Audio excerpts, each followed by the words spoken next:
Nakatakdang bumisita si Pangulong Noynoy Aquino sa mga lugar na sinalanta ng Bagyong Pablo ngayong araw. Pangako ng Pangulo, aayusin ito ang sistema para maiwasang may mamatay pa tuwing tatama ang bagyo. May news to go si Oscar Oida.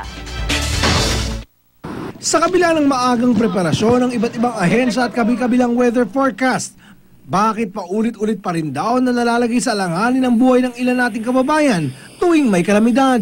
Yan ang tanong ni Pangulong Noynoy Aquino. Sabi ng Pangulo sa isang pagtitipon sa Malacanang, tinatrabaho na ng kanyang administrasyon ang mga sistema tuwing may kalamidad.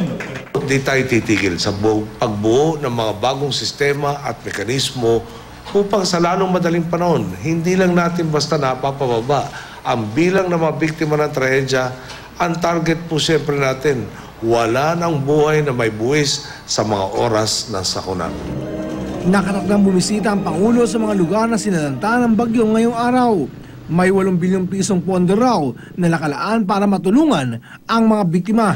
Bukod sa tulong mula sa gobyerno, nananawagan ng Pangulo sa mga Pilipino na magpaabot din ng tulong. Huwag po natin kaligtaan na mayroon pa rin mga pamilyang hindi paganap ang kasiyahan dahil sa Bagyong Pablo. Isama po natin sila sa ating mga dasal. Kung nagbabalik kayong gumimik kasama ang barkada sa Pasko, mas magiging makabuluhan ang inyong pagdiriwang. Kung sa halip na gastusin na pagsine, ibahagi na lang natin ito bilang damit, kumot o pagkain para sa mga nasalanta ng trahedya. Nauna nang bumisita kahapon si Vice President Jejo Marbinay sa New Bataan, Compostela Valley, kung saan marami pa rin nawawala.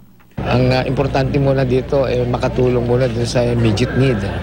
Yun ang tubig, pagkain, gamot. Pero at the same time, pag-aaralan na yung long-term programs. Aasikasuhin daw ni Binay ang pagbibigay ng pabahay sa mga nawalan ng tirahan.